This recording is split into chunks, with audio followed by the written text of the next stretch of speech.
comenzamos la parte abierta, el coloquio, y os pediría para todos los que deseéis intervenir, tenéis una mano aquí en la parte inferior y señalarlo y bueno, pues yo iré dando turno a las personas conforme lo vayan pidiendo. Rafa Cuevas ha pedido ya, Sí, así también. que Rafa. ¿Y quién, perdón? Yo, pero no sé a qué le tengo que dar. A una mano que hay por aquí abajo, a la parte baja Sí, de... perdón, sí, ya está, pues es que no veías. La ves por ahí, ¿no? Pues ahí, vale. Tenemos dos. Venga, pues Rafa, tú ya. Bueno, buenas tardes. Quería comentar que uno de los temas que yo creo que es básico es que la sociedad o el individuo de la sociedad no sabe que tiene tal problema. Piensa que ese problema es en Málaga con el Guadalhorce, en Valencia, que ha ocurrido ahora, tal.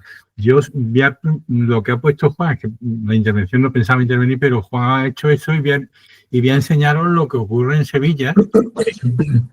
Si me puedo compartir. Sí, Rafa, puedes compartir. Tú eres más hábil que aquí tu A ver si yo colega. soy más.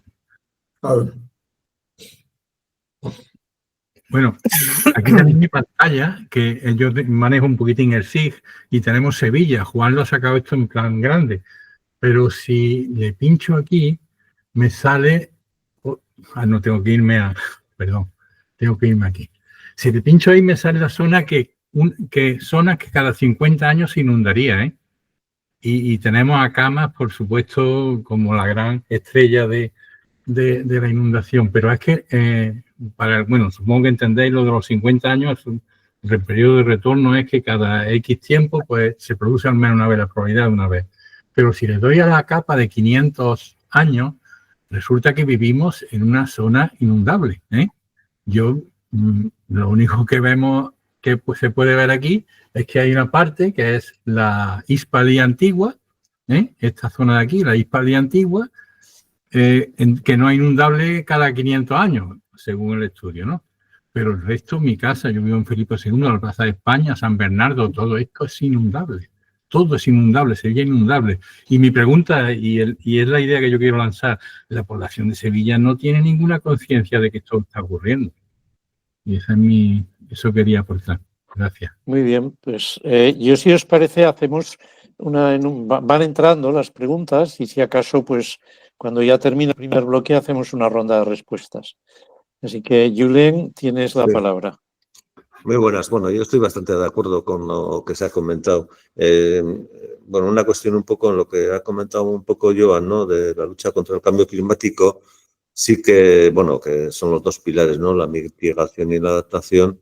La mitigación, pues, bueno, o sea, en donde vivo yo, que se remolque un poco entre Bilbao, o sea, Euskadi y Navarra, pues tanto en la Ley Vasca de Cambio Climático y Transición Energética como la Ley Foral de Navarra de Cambio Climático y Transición Energética, pues bueno, no se están cumpliendo un poco los diversos objetivos de mitigación, ¿no? Lo mismo que podríamos hablar un poco a nivel de conjunto del planeta. Y sí que es verdad que, bueno, que habría que trabajar mucho sobre eso, pero también es cierto que no depende de nosotros mismos, ¿no? A la medida que las emisiones no tienen fronteras, ¿no? Y lo que sí se puede trabajar es un poco en los términos de adaptación.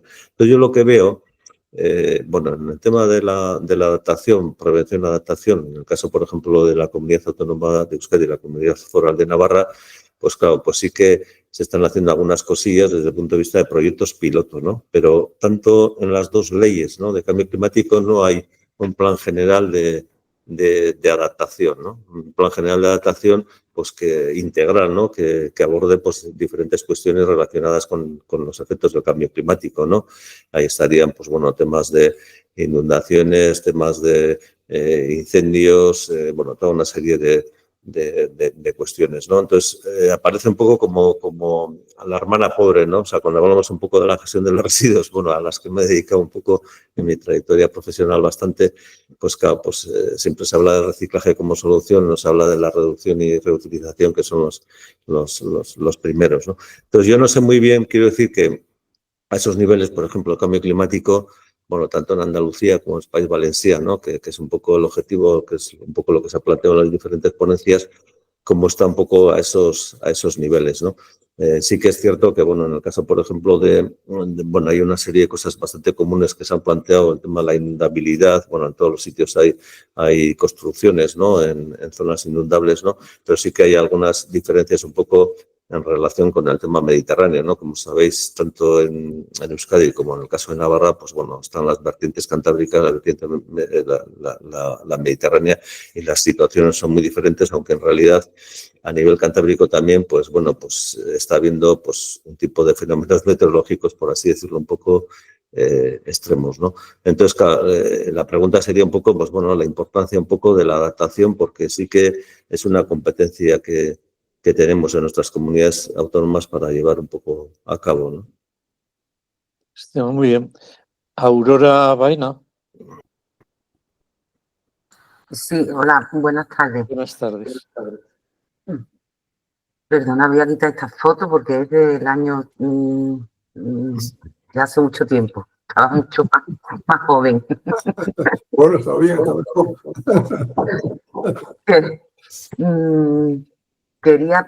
Veo que hay una cantidad de expertos aquí interesantísimos, ¿no? Que he llegado un pelín tarde, me he perdido alguna conferencia, pero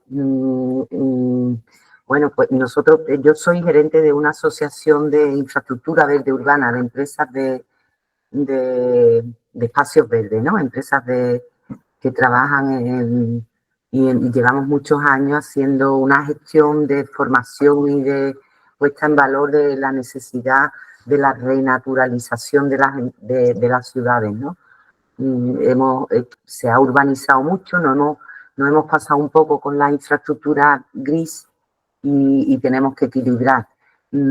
¿Cómo veis vosotros la participación de los árboles y para mitigar, como mitigador de las plantas, ¿no? Como mitigador del cambio climático? Porque llevamos muchos años, como decía, en este sentido, y me parece ver que no sé, la transferencia de conocimiento tenemos en Andalucía, ¿no? Un nivel científico y profesional elevado, ¿no? Que ha costado mucho, que nos ha costado a todos, porque esa formación y esa que es un patrimonio que tenemos, ¿no? Personas muy bien formadas en Andalucía y a nivel nacional, ¿no? Y la administración parece hacer oídos sordos a estos conocimientos, ¿no? Que no, lo que llama la Unión Europea está potenciando, ¿no? De la transmisión de conocimientos. Sin transmisión de conocimientos no conseguimos avanzar, ¿no? Porque vamos como partiendo de cero. Y esa era una pregunta. Y la otra, pues esa que he dicho antes, ¿cómo veis vosotros el verde en las ciudades como mitigador de estos desastres y mitigador de los efectos del cambio climático en las ciudades? Muy bien, pues vamos a dar la palabra a 3 personas más que le han pedido la palabra y cuando ya termine hacemos una primera ronda. Jesús Samperiz. Hola, buenas tardes. Yo quería hablar de una cosa que no se trata de la dana ni de problemas de inundabilidad y de sequía, pero sí que es un nuevo uso que les agrega al agua, competencia a la agricultura industrial, que son la fabricación de hidrógeno y los centros de datos. Quizás otras partes de España no tienen mucha repercusión, pero en el caso de Aragón está empezando a ser muy preocupante. Se está hablando del corredor del Ebro, donde con un aprovechamiento de las energías renovables, que Aragón va a ser súper, vamos, le van a sobrar más y para dar y regalar. Entonces lo que se pretende es convertir esa energía renovable en hidrógeno, llamado verde, y también en utilizarla para centros de datos. En este momento hay tres polígonos que utilizan mucha agua. La verdad es que no se sabe exactamente cuánta. Y hay proyectos de ampliación. Entonces, que introducir simplemente ese tema, cómo entra en conflicto este nuevo usuario del agua en relación a que ya casi el 90% del servicio agrario, pues cómo entra en liza, cómo entra en conflicto este nuevo usuario que va a salir referente sobre todo al hidrógeno y a los centros de datos. Gracias.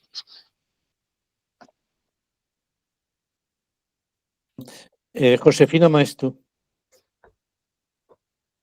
Hola, ¿qué tal? Buenas tardes. Buenas tardes, noches. Bueno, primero enhorabuena a los tres ponentes porque han dado unas charlas muy sopesadas. La verdad es que con lo enfadados que estamos todos, parece mentira, ¿no? Con esto que ha pasado, parece mentira que podáis hacer unas presentaciones templadas, ¿no? Yo me quiero referir a dos cosas. Uno, Francesc, uno de las preguntas habéis hablado del tema de la relación con la ciudadanía. Y luego Joan ha acabado su presentación hablando un poquito también del problema que al final es un problema económico, ¿no? Entonces, bueno, a ver, yo mi diagnóstico es que falta democracia, ¿no? Que la cuestión de la relación con la ciudadanía, ¿no? Tiene mucho que ver seguimos con un Estado muy paternalista, que tenemos las soluciones muy centralizadas y que le decimos a los ciudadanos no os preocupéis que os lo resolvemos, cuando obviamente no pasa, ¿no? Entonces yo lo que veo es que en otros países que quizás son más democráticos, pues apuestan más por convivir con el riesgo, pero que los ciudadanos estén informados y sobre todo que ellos puedan defenderse, ¿no? En un momento determinado y no verlas venir sin poderlo hacer, ¿no? Yo creo que esto es muy importante. Hay una experiencia en Navarra que hicimos en su día de los ríos estos del Pirineo, pues, y que en ese sentido yo creo que puede ser interesante. No lo voy a explicar aquí ahora, pero hay cosas y hay experiencias en España. Y luego con respecto al tema de la economía, yo creo que hemos puesto en evidencia que desde la gestión del agua no vamos a resolver estos temas, ¿eh? Ya sabéis que yo hice hace poco un seminario, ¿no?, en la Fundación Botín con los grandes actores económicos de este país y bueno, pues oye, al final lo que les dices es que ¿por qué los bancos están prestando dinero a los promotores en zonas inundables? ¿Por qué las primas de seguro no tienen en cuenta que estamos en zonas inundables? ¿Por qué las agencias de calificación de riesgo siguen dando dinero en zonas donde hay sequía? O donde sabemos que no hay agua, por ejemplo, y por qué la banca como Cajamar no tiene en cuenta que hay problemas importantes y que siguen dando dinero como si no hubiese pasado nada, ¿no? Entonces yo creo que hay una parte de la solución que tiene que ser traer a estos señores y el regulador fundamental de estos señores, que es el Banco de España. Entonces, nada, pues que hay que salirse un poco del tiesto, ¿no? Entonces, para poder traer esas soluciones que al final son en muchos casos el causante del problema, ¿eh? Es un poco a ver qué pensáis sobre el tema. Muy bien, Manuel Pérez Ciruela. Sí, hola, buenas tardes a todos y enhorabuena y muchas gracias a los ponentes por vuestras magníficas intervenciones. Yo una pregunta concreta, Francesc, sobre algo práctico y preocupante, desde luego, creo que para todo el mundo, ¿no? ¿Qué perspectivas tenéis ahora mismo en el País Valenciano sobre la recuperación de la zona inundada y hasta qué punto podrá, aprendiendo los problemas que nos ha dado esta Dana y la cantidad de ejemplos que podemos sacar de lo que no se debe hacer, va a ser posible reestructurar un poco ese territorio para que, yo no creo que a corto plazo sea fácil, sé que es una cosa muy complicada, quizás la pregunta es hasta excesiva, pero bueno, no sé, dame alguna idea de lo que yo quería saber, qué perspectivas hay sobre todo este conjunto de temas de reubicar edificaciones, no sé qué hacer con los garajes que se inundarán probablemente con más facilidad que lleguen a sentar hasta grandes como esta y cosas parecidas después de lo que has explicado también a mi juicio tan claramente de las muchas cosas que se han hecho mal y que lo vemos en tantos sitios. Se ha sacado antes alguien, en el caso de Córdoba, aquí se nos inunda esa zona, ha sido tú creo, Joan, ¿no? Aquí se nos inunda esa zona de Guadalquivir, pues cada 10 o 15 años hay y nadie deja de construir ahí, etcétera, etcétera, y continúa siendo así. Nada más que esto, esta es mi pregunta. Bien. Antes de pasar a las personas que han intervenido, Julen, ¿tú has pedido otra vez la palabra o es que se ha quedado colgada? No he pedido. Se ha quedado colgada, ¿no? Vale. Sí, es verdad, ahora lo quito. Muy bien. Nada, no pasa nada, disculpa. Bueno, perdón. Si os parece, hacemos una ronda en la misma secuencia, una ronda de respuestas. Francesc en primer lugar, y Leandro y luego Joan. Francesc. De acuerdo, muchas gracias por las cuestiones que planteáis. Empezaré por el final. Sí, y bueno, y desmentiré en algún aspecto a Josefina. No, por el final, estamos en ese momento, como decía Gramsci, en el cual lo viejo no acaba de morir y lo nuevo no acaba de nacer, que es lo que genera los monstruos, ¿no? Lo he citado mal, pero realmente nos preocupa muchísimo y en eso estamos hiperactivos en el mundo, en todo el mundo pensante en Valencia y el que menos se dedica a estas cosas también en la cuestión de la reconstrucción. Nuestra preocupación desde nuestro punto de vista es que no se adopten estrategias de adaptación necesaria a la nueva situación y que se tienda a reproducir lo mismo. En ese sentido, Josefina, se ha extendido el consenso. Quiero decir que hay mucha gente desde posiciones, digamos, más tradicionales que entiende que estamos en una situación distinta, pero luchamos, de ahí te digo que te iba a desmentir, que esta paz es aparente porque la indignación es mucha y estamos muy preocupados y encontramos terribles barreras para avanzar en ese sentido con la gestión de la Generalitat, que cada día nos sorprende con una tontería nueva. En la última, la de hoy, el presidente de la Generalitat proponía un pacto nacional de lucha contra las inundaciones que identificaría. A ver, o no se ha enterado de que existen una planificación de riesgo de inundaciones a partir de la directiva de 2007, que además en Valencia fue en cierta manera anticipada con el Patricova que mencionábamos antes. Es muy desesperante tener que enfrentar esta situación de la salida de la emergencia con esta gente que además, pues desde la ocurrencia de nombrar a un militar que lo primero que hace es declarar que no va a recibir indicaciones de los políticos, lo cual es, desde un punto de vista democrático, extremadamente grave, hasta en los contratos directos a gente condenada por delitos de corrupción en épocas precedentes. Es que la impotencia es mucha, porque este es el marco que tenemos. Encima. Y perdonad la indignación y la emoción. Volviendo,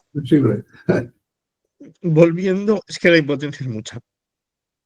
Volviendo a lo que decía Josefina, por supuesto que, y eso lo llevamos compartiendo desde hace muchos años, la perspectiva de la gestión del agua tiene sus límites, pero el esquema lo tenemos, y ese lo conoces perfectamente, el DPSIR, cómo actuamos sobre las fuerzas motrices. Volvemos a lo mismo, hay un conflicto fundamental entre la visión cortoplacista. Esto, desde la perspectiva de algunos agentes, se mantiene todavía para ir haciendo negocio durante unos años, y la perspectiva es esa. Mientras podamos sacarle rendimiento y lo que venga después ya no me corresponde a mí. En la urbanización del litoral, el que ahora consiga urbanizar vende a unos usuarios y tiene una responsabilidad muy limitada. El problema lo traslada al futuro usuario y probablemente al conjunto de los contribuyentes cuando el futuro usuario reclame responsabilidad al Estado. Estas cosas que parecen bastante evidentes chocan obviamente con quien antepone sus intereses particulares a los intereses colectivos.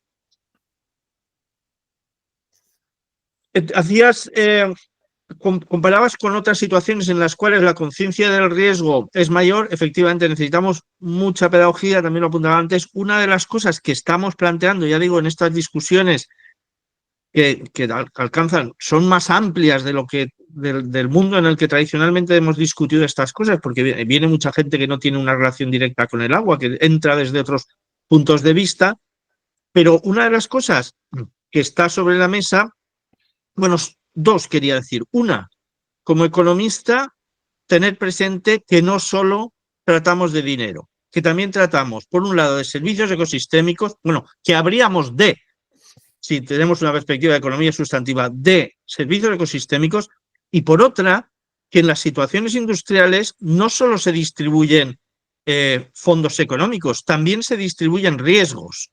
Y eso en la experiencia de Valencia se ha mostrado muy claramente cómo determinadas obras hidráulicas lo que hacen es reorientar, en el caso de las inundaciones, los flujos y repartir los riesgos, como ya nos explicaba Ulrich Beck, en los finales de los 80, que parece que tenemos que volver a leerlo ahora. Además, en el caso de Valencia, el Plan Sur es una redistribución que con el tiempo se ha demostrado tremendamente clasista. Lamentablemente, Jesús, yo de la cuestión de hidrógeno que planteas no tengo noción, pero lo que sí que veo es que la estrategia territorial de Aragón es muy dura en estos momentos. Es decir, que tenéis un territorio que construyó la España vaciada y que ahora sirve para instalar paneles solares, para instalar molinos, para instalar granjas porcinas en una escala descomunal y encima venderlo como la vanguardia del mundo en temas de electrificación del automóvil, ¿no? La última planta de baterías que se anuncia, o las plantas de tratamiento de datos que comentabas tú. Yo creo que con la gente de Aragón hay que hacer una discusión profunda del modelo territorial, del modelo económico al que aspira, porque lo que está ocurriendo ahora es, a mí no me gusta la expresión, pero vamos, es la que se utiliza, espacio de sacrificio con mucha propaganda para dorar la píldora. La cuestión de los árboles que planteaba Aurora, bueno, afortunadamente hay algunos ejemplos, ahí puedo presumir de universidad, que están desmontando los pavimentos de sellados de baldosas que construyeron hace 15, 20 años, y todavía no está acabado y no conozco el proyecto, pero me da la impresión de que van en la línea de permeabilización de los suelos. En el tema de la Dana en concreto, ha aparecido reiteradamente la necesidad de forestar la parte alta de las cuencas. Yo no he hablado, claro, en 10 minutos tampoco da para mucho, pero la visión de cuenca es obviamente necesaria, eso de la parte baja más impactada, pero una de las cuestiones es la reforestación en la parte alta. Ahí hay polémica, aunque en este concreto caso no se ha planteado, pero en otras discusiones anteriores sí que está abierta la polémica acerca de la competencia entre los bosques y el agua, la escorrentía y el agua disponible para la agricultura. En ese escenario que señalaba antes Joan, de avidez incontenible de agua por parte de los regadíos, hay quien considera que hay un exceso de bosques. No es mi posición, por supuesto. Los árboles en la ciudad y fuera de la ciudad contribuyen, obviamente, a la captación de CO2 y tienen otros beneficios, especialmente en la ciudad. Los aspectos microclimáticos son fundamentales. Julen, adaptación. Bueno, los ríos cantábricos algunas cosas comparten con los mediterráneos en cuanto a la brevedad de las cuencas, y entonces también soy susceptible de inundaciones relámpago. La gestión de las inundaciones del Ebro es otra cosa, porque tienen otro ritmo, permiten otro tipo de aproximación. Y, en cualquier caso, las recetas son las mismas. Sacar lo que se ha ido metiendo en el cauce o restringiendo en las dunas de inundación, y todas las medidas complementarias de concienciación, de conocimiento, de alertas tempranas y de estas cosas que como decía Josefina, en otros territorios están implementadas y funcionan. Y yo creo que en Navarra, además en la parte baja, en los proyectos de Larga Aragón, que ahora sale alcalde de Funes muy ufano y me parece muy bien, pero costó lo suyo convencer a unos y a otros de Josefina reclama del proyecto. Está bien, o sea, en eso estamos.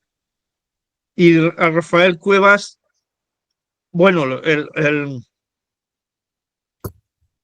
hacía énfasis también en el desconocimiento de la población, es necesario explicar, y lo que estamos aquí discutiendo es, bueno, aceptar que eso no es muy difícil porque los valencianos sabemos, históricamente es una cosa aprendida, que riadas hay cada cierto tiempo y una generación no se libra de vivir una riada. Lo que ha cambiado es la importancia y la violencia de los impactos, relacionada también con la magnitud de las precipitaciones, y entonces de lo que estamos hablando es de riesgos aceptables. Es decir, si no hubiera existido el cauce del Turia, de la desviación sur, que a los de Valencia, yo vivo en el centro de Valencia, bueno, el centro, en la parte norte del cauce, y claro, aquí no ha pasado nada. Eso es espectacular, la diferencia de cruzar el río y meterse en la zona cero, que continúan en unas condiciones, ahora han pasado sobre todo al polvo, pero hay coches que no se han retirado. Es un escenario, y sobre todo ha sido semanas antes, un escenario catastrófico. Pero si no hubiera existido eso, lo que hubiéramos tenido son menor calado en las zonas inundadas. Y eso marca una diferencia. Es decir, si no podemos evitar las inundaciones, por lo menos que vayan más despacio y que sean de menor calado. Porque, claro, cuando pasas una determinada altura, bueno, es gradual, ¿no? Los destrozos con 40 centímetros es una cosa bastante aceptable, pero bueno, a partir del 1,80 o el 1,5, la cosa, estamos hablando de otra cosa. Con lo cual, en la gestión del riesgo hay que trabajar con la gente y hay que asumir un cierto nivel de riesgo. No con criterios actuariales, que también han aparecido, sino con una visión más amplia. Bueno, muchas gracias. Creo que he comentado todos los comentarios y me he comido mucho tiempo. No, no te preocupes. Muchas gracias, Francés. Y Leandro, ¿quieres hacer alguna intervención? De acuerdo, de una manera menos exhaustiva de lo que ha hecho Francés también, además, siguiendo todas las ideas que estoy aportando algo a todos. Mira, una de las últimas, porque es bastante significativo, los nuevos usos.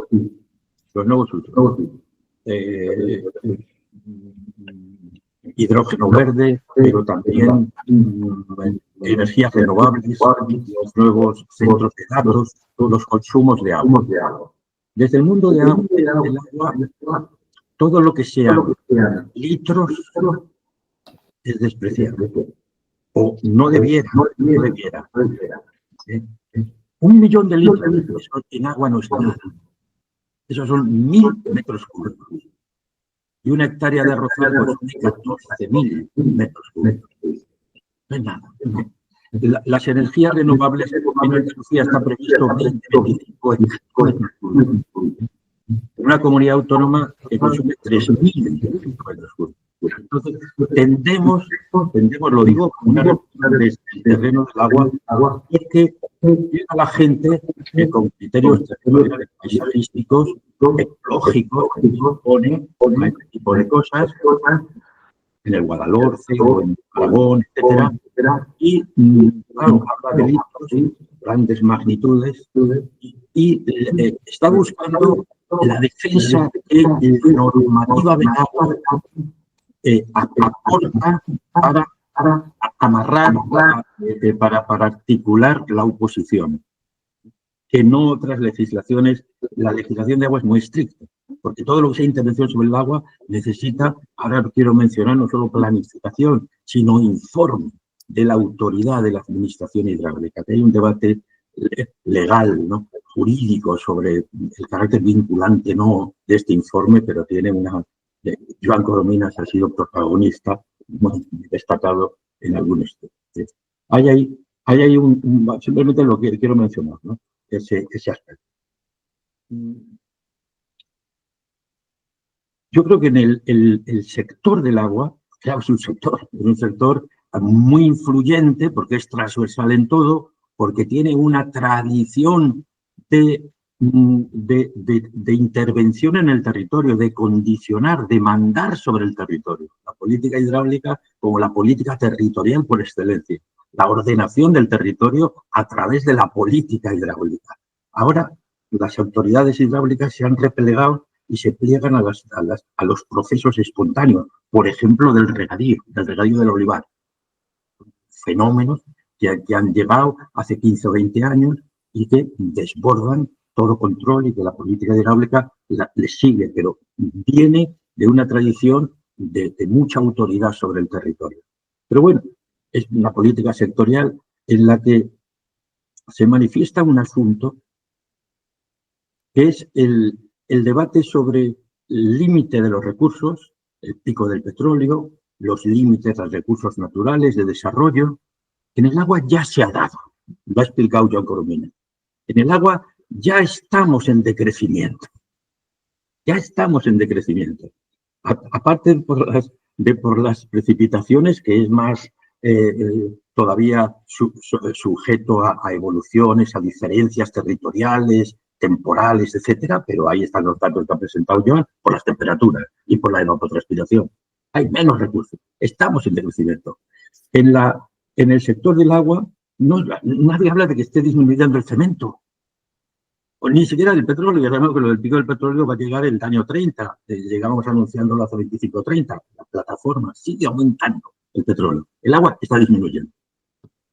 Y el acero, bueno, depende del mercado del acero, del cemento, de otras tantas cosas, o del petróleo. El agua está disminuyendo. En el agua estamos ya en la política de la gestión del decrecimiento, de la disminución del recurso. Esa es la idea fundamental de la mesa social, de la experiencia de la mesa social, como hay otras plataformas y experiencias de este mismo tipo en otras comunidades autónomas y en otros países.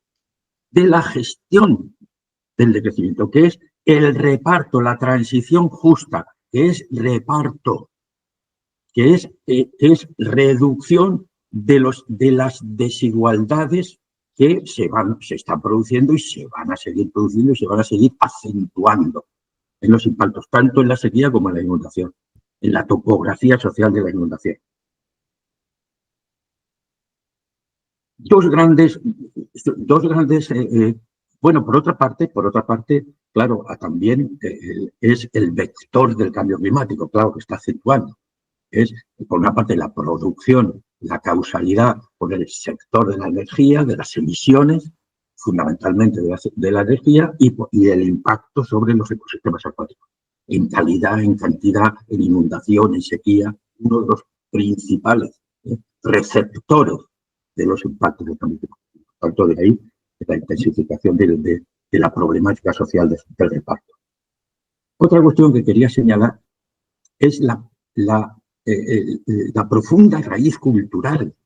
El otro día estaba Josefina Maestú en la presentación y yo representando a la Fundación Nueva Cultura del Agua hablé, mis 3 minutos, en la presentación de la alianza más allá del desarrollo que promueve ATAC. Alberto Fraguas es el motor del tema y tuvimos en el Ateneo de Madrid una reunión.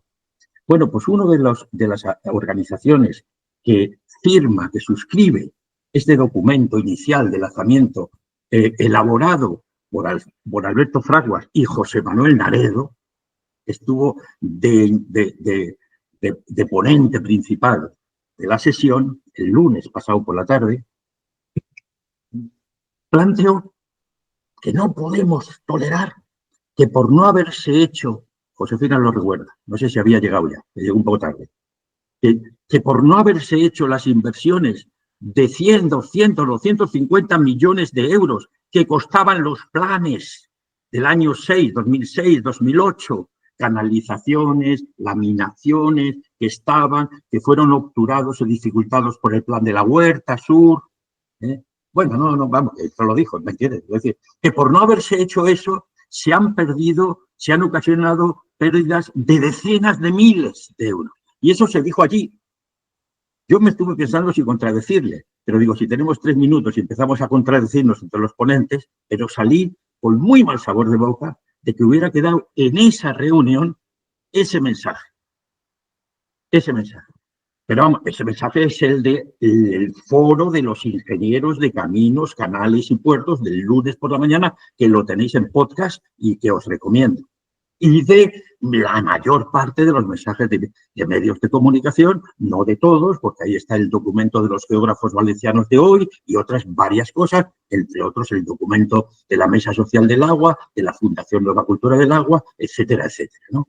Pero hay un mensaje muy profundo y muy creíble. No digamos la intervención del representante de la Junta de Andalucía en ese foro del lunes por la mañana de los ingenieros de camino. Bueno, aparte de esa total línea, ¿no? Total línea. Hay un problema de fondo cultural, de paradigma, de cambio de paradigma, de relación. Atención, yo también me he posicionado, habéis visto, como contra las dicotomías, sí, no, también la dicotomía de obras de infraestructuras hidráulicas no valen para nada. No, atención, que ahí están, y generarán desigualdades, efectos, como el cauce de Turia, que es interesantísimo, y habrá que seguirlo estudiando con detalle, el asunto, o la laminación. Y la laminación, por otra parte, los 8.000, es verdad que las nuevas tecnologías son 15, 20, que no lo digo que debamos seguir despreciándolas, que yo tengo especial sensibilidad en el diálogo con los protagonistas de la lucha contra este tipo de cosas, especial, y lo comento en mi organización. Pero, claro, es que la capacidad de embalse de la cuenca del Guadalquivir son 8.000 millones de metros cúbicos, 8.000 frente al 15, 20. Y eso es lo que hace que el Guadalquivir lleve muchísimo tiempo sin desbordarse. Y la zona de inundación de retorno de 500 años es el régimen natural. La ley lo obliga, la normativa tan estricta del agua, como la ordenación del territorio, por otra parte, en un tema de inundaciones, que viene del agua, establece el cálculo matemático modelizado en régimen natural. Claro, para que llegue a Sevilla tiene que subir para que llegue al centro de Sevilla tiene que subir el río 12 metros. Lleva muchos siglos sin subir 12 metros. Y en ausencia de regulación. Por tanto, por una parte hemos visto que ha fallado, que las áreas inundables de 500 años de retorno han sido insuficientes en el sur, en la Huerta Sur de Valencia, y parecen como realmente enormemente prudentes en el caso de Sevilla, ¿no? Ahí hay una incertidumbre enorme. Son unas manchas sobre el territorio Bien, y un debate, claro, unas visiones, unas interpretaciones. Ya he mencionado el otro aspecto, el social, que está ausente del debate. La palabra social en el debate sobre el agua suena muy mal, porque han venido a justificar desde los procesos de colonización agraria de los años 40, 50, 60, 70, etcétera, que por otra parte llevan mucho tiempo reevaluándose y reanalizándose y reapreciándose, ¿no? Lo social y tal, regadíos sociales, etcétera. Pero claro, ahí está el tomarse en serio y aplicar a este sector como a otros. Este sector ya lo estamos avanzando porque ya lo tenemos aquí, porque es que ha habido una sequía y ha habido una reducción de dotaciones. ¿Y por qué las dotaciones tienen que bajar en paralelo? Permitiendo a uno sobrevivir porque tiene mucho y arruinando, descomponiendo el tejido social de la explotación familiar arraigada en el territorio porque no soporta esa disminución y, por tanto, nuevos criterios de disminución de dotaciones en sequía, que es un poco un laboratorio de lo que se nos pide de una manera estructural con el cambio climático, o más, se cronifica con el cambio climático. Quiero mencionar otro tema, ya no me quiero seguir extendiendo porque decía que no y uno se envalentona. Sí, vamos a intentar Atención, dar en unos un minutos. tema que a lo mejor que hay gente aquí que puede aportar cosas interesantes en ese sentido. Bien, ordenación del territorio, planificación hidrológica. Ya he mencionado la tradición de autoridades, de umatúrgica, de mandar sobre y organizar el territorio que tiene la planificación hidrológica. Ha decaído, se han replegado, pero ante el mercado, sobre todo ante la descomposición de cualquier tipo de planificación. La realidad es así, porque concretamente en los procesos de uso del agua es tremendo, el mundo agrario, ¿no? El punto de... Bien, pero hay una cuestión, el informe sectorial y la capacidad del informe sectorial que no es sobre que haya o no haya, sino lo que afecta al dominio público. De cuestiones de tocar en los ríos, o las lagunas con los lagos, o el riesgo de inundación, o la disponibilidad de agua, que fue un tema tan debatido en la época de la burbuja en Valencia, a través de la planificación hidrológica, y por tanto la capacidad de intervención desde la planificación hidrológica en los modelos o en los ritmos. Y termino con una cuestión referida a Sevilla. Esto que hemos mencionado, se ha mencionado, de las zonas de inundación, de la Mancha, esa que afecta casi toda la ciudad de Sevilla. Atención, que ahí nos tenemos que amarrar bien y ya se ha utilizado, ya se ha aprovechado la ocasión para resistir a esos intentos de colonizar Tablada, que los que conocéis Sevilla, que sois muchos, entendéis muy bien de lo que se trata. Una zona inundable de 50 años, se ha visto en el mapa que alguno ha comentado, de 50 años, inundable, que todavía siguen las presiones de urbanizarla, haciéndola, descendiéndola frente a las inundaciones y, por tanto, reduciendo la llanura de inundación y, por tanto, pues elevando el riesgo de lo que queda, aguas arriba o especialmente aguas abajo, etcétera. Bueno, pues muchas gracias. Muchas gracias, Leandro. Pues, Joan, si tú quieres bueno, voy a intentar cerrar de alguna manera ya la ser un sesión. poquito rápido en mi intervención. Julen ha planteado si en Andalucía de algún modo nos estamos intentando adaptar al cambio climático. Y yo creo que al menos desde el punto de vista oficial, nada. Seguimos el discurso oficial de la Junta de Andalucía y de los poderes fácticos, es que cuanto más agricultura de regadío y cuanto más turismo, mejor. Y ahí nos va muy bien. Y no saben que es al revés, que las zonas donde tienen agricultura intensiva y los municipios turísticos son los más pobres de Andalucía y de España. O sea que seguir insistiendo en aumentar el regadío y aumentar el turismo es ganas de algún modo ya dejar siempre fija esa situación de atraso, desigualdad que tiene Andalucía. Por tanto, esta es la posición oficial y la sociedad de algún modo también va en esa línea. De hecho, en la agricultura se está dando incrementos muy importantes de regadío a través de mecanismos de financiarización, desde grandes empresas ajenas al sector e incluso ajenas a Andalucía o fondos de inversión que compran y adquieren tierras. En el caso del turismo, pues siempre han sido ya, evidentemente, grandes empresas las que han propiciado el desarrollo turístico y siguen en ello. Y en ese sentido, pues coincido con Josefina, que evidentemente mientras los bancos, los fondos de inversión, los capitales sigan apostando por eso, hay mucha dificultad de cambiar, hay mucha dificultad. Pero ella hablaba de la necesidad de la participación, para que el ciudadano sea corresponsable, pero para eso tiene que estar primero informado. No hay una información clara de a dónde vamos, qué nos aporta el seguir en esa línea de seguir tensando los recursos naturales, seguir tensando el territorio con más agricultura, con más turismo o en otras zonas será otros vectores. Esto no hay información en la sociedad. Si la sociedad se informa, pues probablemente cambie. Voy a poneros una cosa que un momento.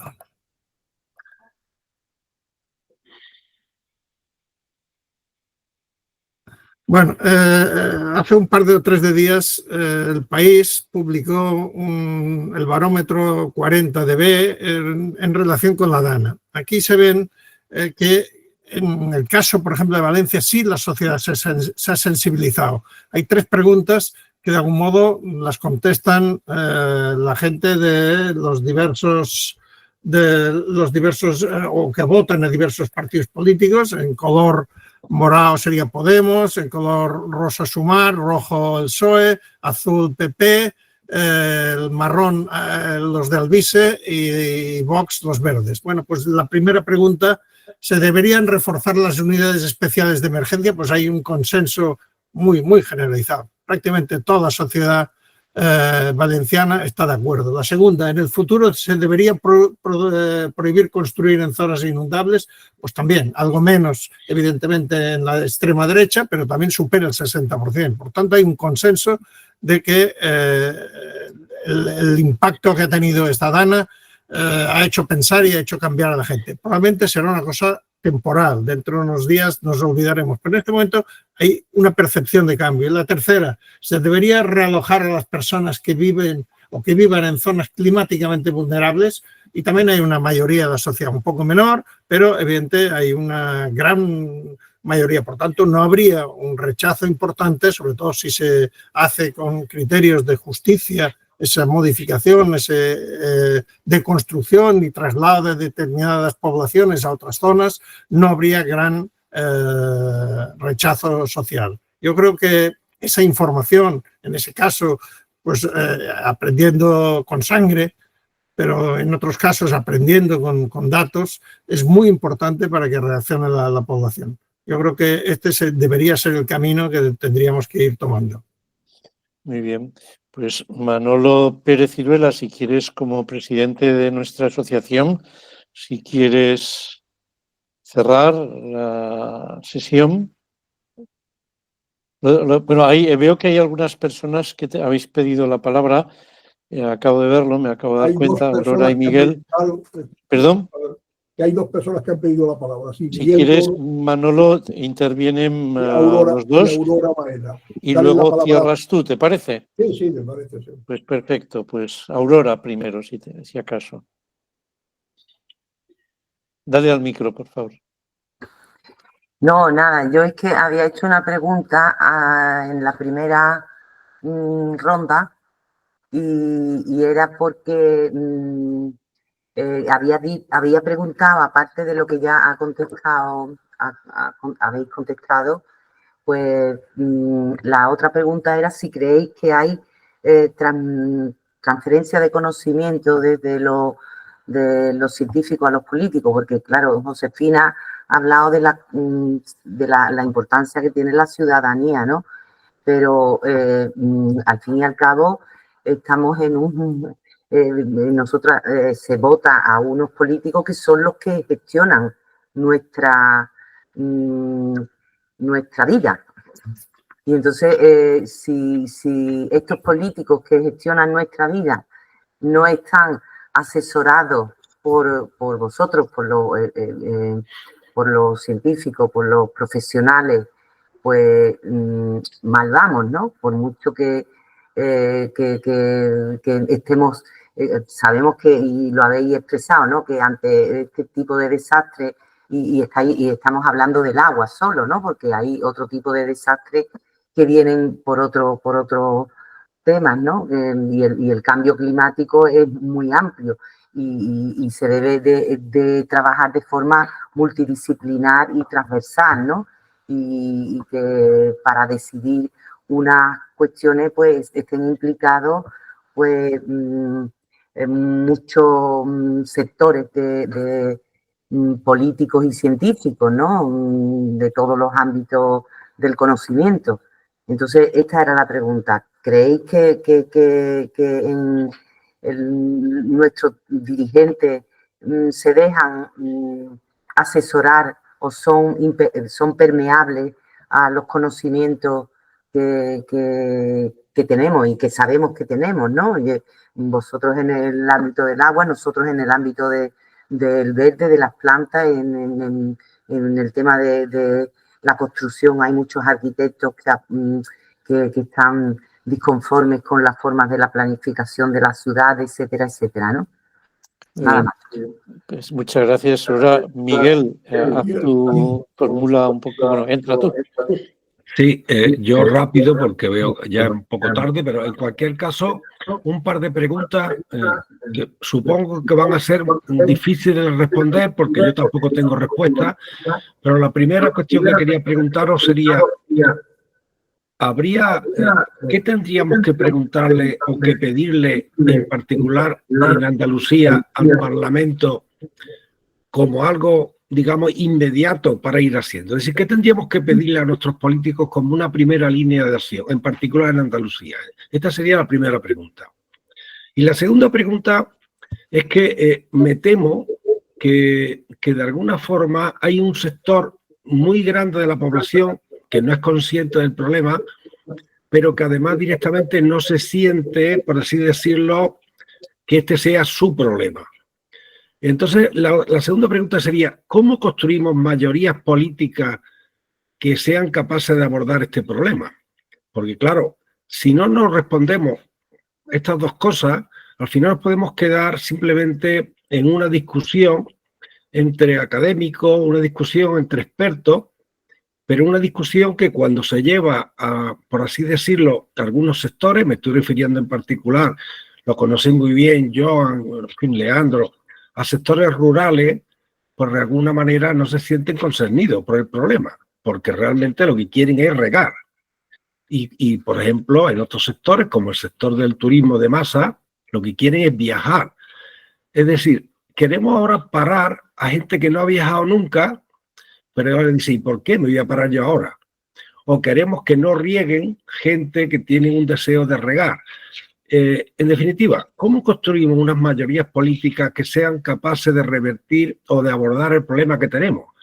Y la primera, ¿y qué le empezamos a pedir a nuestros políticos que están en el Parlamento ya? En fin, no espero tampoco que me deis la solución, pero por lo menos...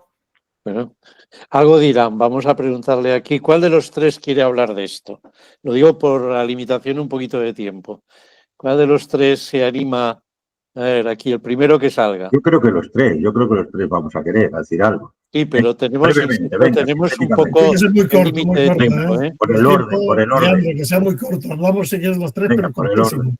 No, hombre, cosas hay que decir. Venga, aquí es por el orden, Francés. Bueno. La cuestión de Aurora es que abre todo un melón sobre la relación de la ciencia y el conocimiento en general con la política. No tengo respuesta, le hemos dado muchas vueltas.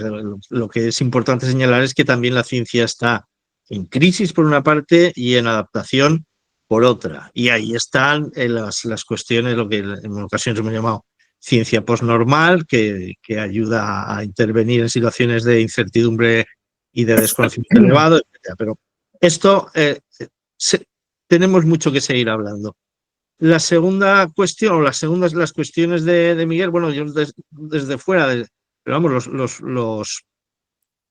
los problemas son compartidos y desde mi punto de vista estamos en una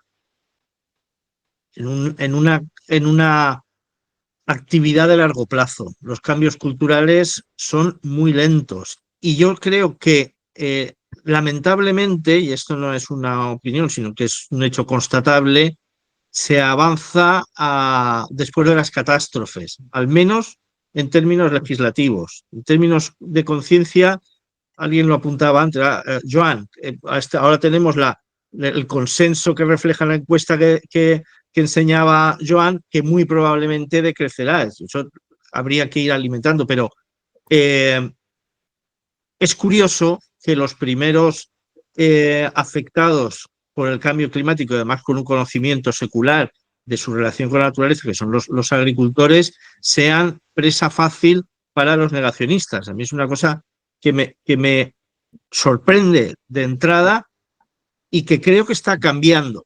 Que en muchos sitios, no en todos, y los agricultores que sobreviven con ese nombre, más allá de otro tipo de negocios, están viendo las orejas al lobo y expresan su malestar sin acertar muchas veces en identificar el origen de los problemas, porque las respuestas simples que les ofrecen algunos partidos de la extrema derecha les satisfacen de manera momentánea.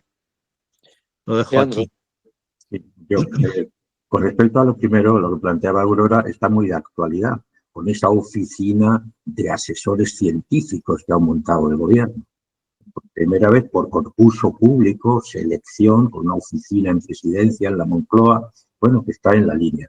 Yo realmente, bueno, eso es útil, desde luego, pero bueno, creo que también hay muchos científicos. Ahí está el Colegio de Caminos, que son gente con un currículum espeluznante de másteres y de todo tipo de experiencias científico-técnicas que abogan por lo que hemos comentado. Y ahí está el podcast, ¿eh? También eso es una fuente.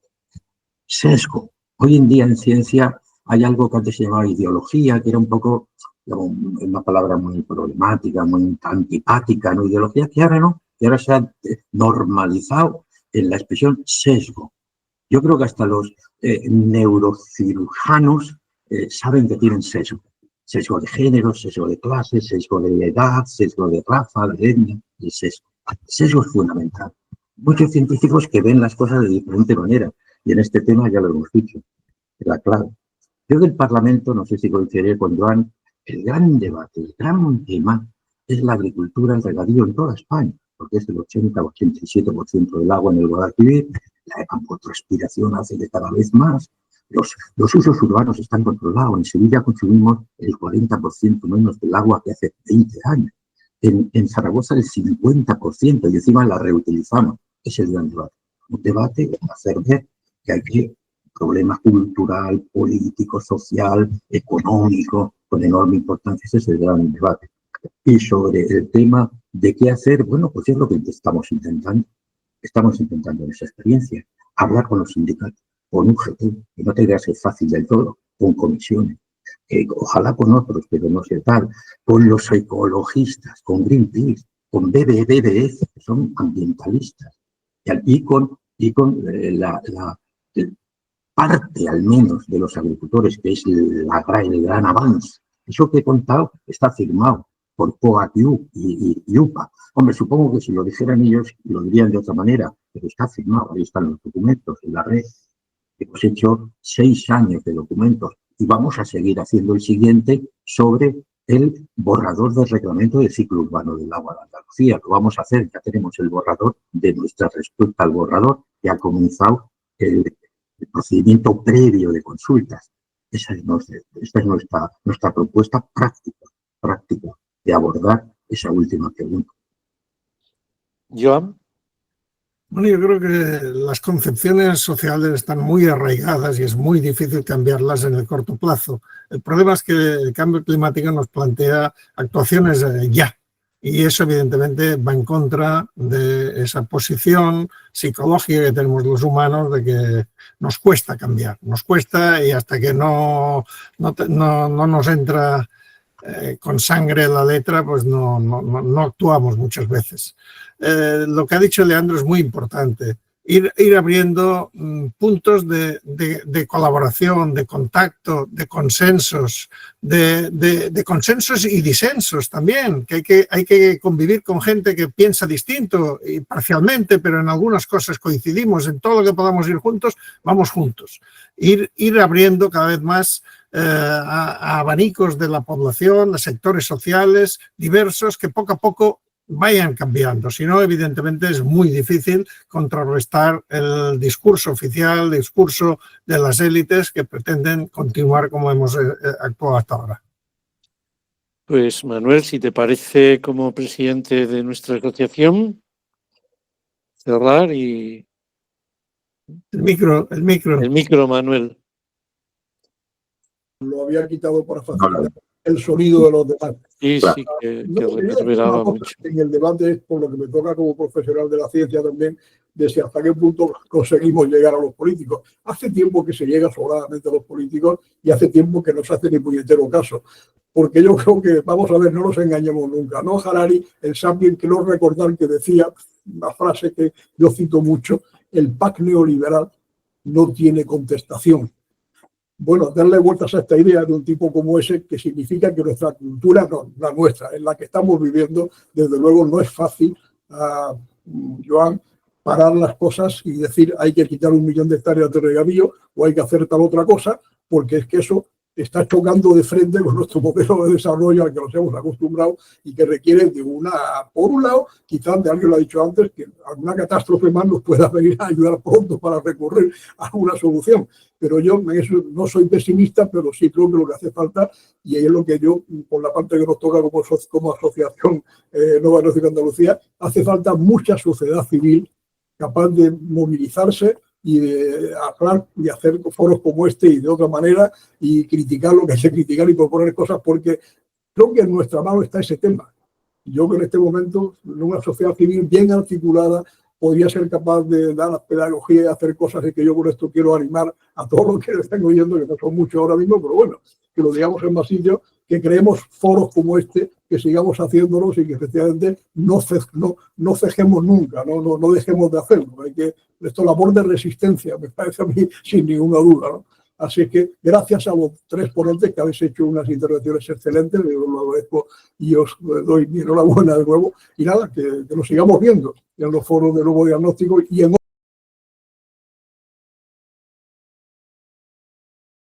otros también. Que seamos parte de esa sociedad civil activa y protagonista de algún cambio social que de momento no parece fácil, ¿eh? No parece fácil. Buenas noches. Muchísimas gracias. Muchas gracias. Adiós a todos. Muchas gracias y enhorabuena por la conferencia. Sí, muchas gracias. Gracias. Adiós. Adiós. Gracias, adiós. Adiós.